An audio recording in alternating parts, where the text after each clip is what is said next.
Mais derrière ces images bon enfant, il y a un homme, le numéro 2 de la secte, Luc Jouret, un médecin homéopathe et bras droit du grand maître Jody Mombro. L'homéopathie doit tenir compte de l'ensemble des dispositions de l'être, dispositions intérieures d'une part, et également des fonctions physiologiques. Luc Jouret, c'était le représentant de commerce de l'OTS. C'était celui qui, à l'occasion de ces conférences, était chargé de contacter des gens, attirer des gens. En réalité, le bon docteur Jouret est en fait un prédicateur qui n'hésite pas à faire peur en annonçant la fin du monde. Alors que nous vivons en pleine apocalypse, nous sommes obligés de mourir pour renaître. L'an 2000, ou en tout cas autour de l'an 2000, signifie l'apocalypse, le cataclysme final. Et ça, c'est Luc Jouret, le docteur Jouret, qui agite la menace de l'apocalypse, qui brosse un tableau apocalyptique effroyable pour mieux conditionner les adeptes. Et ensuite, les personnes qui semblent le plus attirables, on leur fait miroiter l'accès à une connaissance, à un secret. Ce secret, le voici. Il est révélé aux adeptes au cours de rituels inspirés de l'ordre des Templiers, ces moines soldats du Moyen-Âge qui ont péri sur le bûcher. Lors de ces cérémonies, Luc Jouret, vêtu d'une cape blanche, adoube les nouveaux venus et leur présente le grand maître, Jody Mombro.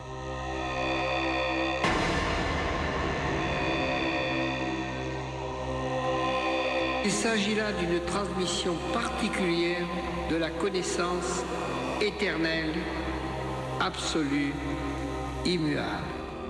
C'est lors de ces cérémonies que le grand maître de l'OTS révèle aux adeptes qu'il connaît un moyen d'échapper à l'apocalypse annoncée. Selon lui, les fidèles doivent entreprendre un voyage vers une étoile étrange, Sirius. Ce transit, comme l'on dit à l'OTS, passe systématiquement par la mort dans un feu purificateur. Une mort effroyable et inéluctable que le docteur Jouret est chargé de faire accepter. La mort doit être comprise non plus comme une fin en soi, mais comme un processus de prise de conscience supérieure. Il meurt pour continuer à vivre à un niveau supérieur. La mort physique n'est rien pour un adepte. Pour un être spirituel, la mort n'est qu'une enveloppe. Et c'est un passage, on est dans une enveloppe, on en reprend une autre dans une autre vie, etc., puisqu'on croit à la réincarnation. Sirius, c'est un fabuleux voyage. C'est le bien-être, c'est l'accès suprême à la connaissance, à quelque chose. Et c'est ce quelque chose qu'ils vont chercher. En quelques années, Jody Mombro et Luc Jouret vont ainsi rallier plus de 500 adeptes à la philosophie de la secte. Le gourou est convaincant et n'hésite pas à faire croire qu'il dispose de pouvoirs surnaturels. La différence qu'il y a entre Harry Potter et l'OTS, c'est que quand un enfant voit Harry Potter, il sait que c'est du rêve. Quand un adepte de l'OTS vit son Harry Potter à lui, il croit que c'est la véritable réalité. Ainsi, devant ses adeptes, Jody Mombro est capable de faire croire des choses invraisemblables. Comme ce jour où, lors d'un rituel, il dit avoir, grâce à son épée, fécondé cette jeune femme.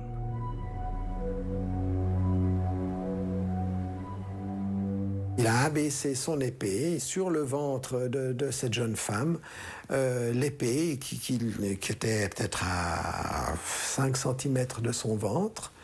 Et il y a eu des immenses éclairs qui sont sortis de l'épée.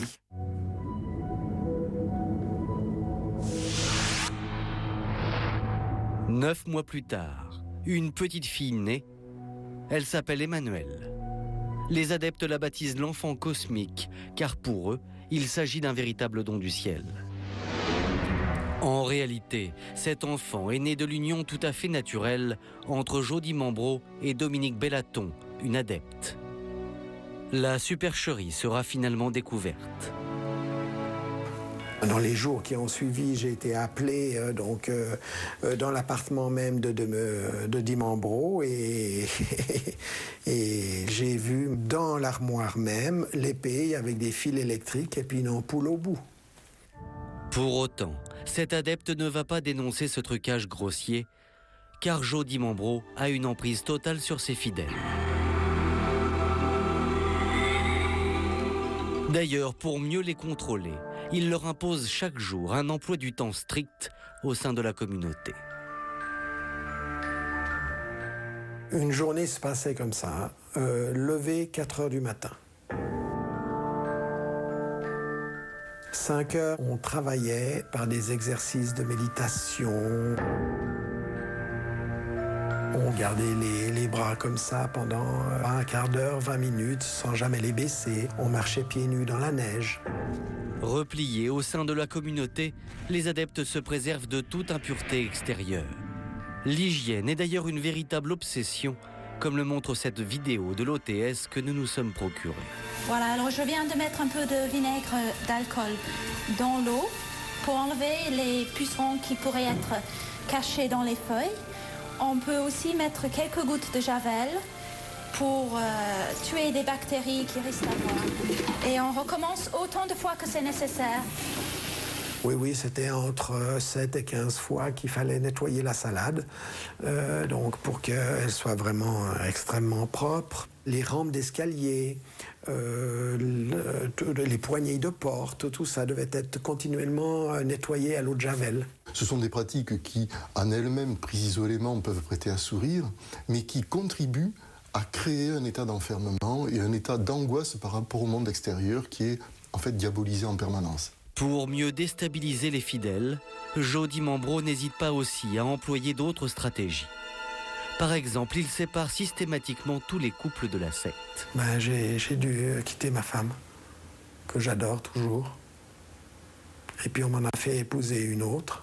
On les obligeait à changer de femme ou de mari pour mieux les déstabiliser, les désorienter. On les changeait de place. Jo Dimambro, lui, tire profit de la situation. L'homme noue de nombreuses relations sexuelles avec les femmes de la secte. Dimambro s'est pas gêné. Mais c'était toujours pour la bonne cause. Lorsqu'il avait des rapports avec une femme, il l'élevait spirituellement. Jo Dimambro profite de tous les plaisirs terrestres. Et cela grâce bien sûr à l'argent de ses adeptes.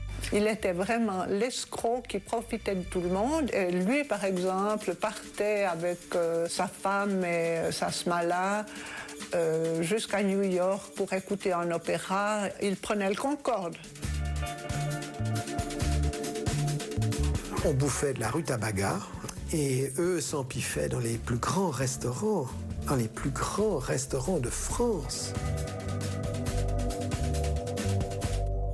Ils passaient leur temps à dilapider l'argent donné généreusement par les braves petits adeptes. La communauté versait en gros 130 à 140 000 francs suisses par mois. Nous donnions tout. Jo Dimambro était-il un simple escroc ou croyait-il vraiment au transit sur Sirius? Les deux facettes du personnage ne sont pas forcément contradictoires. Dimambro, c'est un escroc. C'est un escroc suicidaire, c'est-à-dire qu'à un moment, il va tellement loin qu'il ne peut qu'être convaincu qu'il a franchi la ligne de non-retour. Et donc on sait très rapidement que pour Dimambro, ça se terminera mal. 4 octobre 1994, en Suisse. Ce jour-là, la secte met en pratique le transit vers Sirius.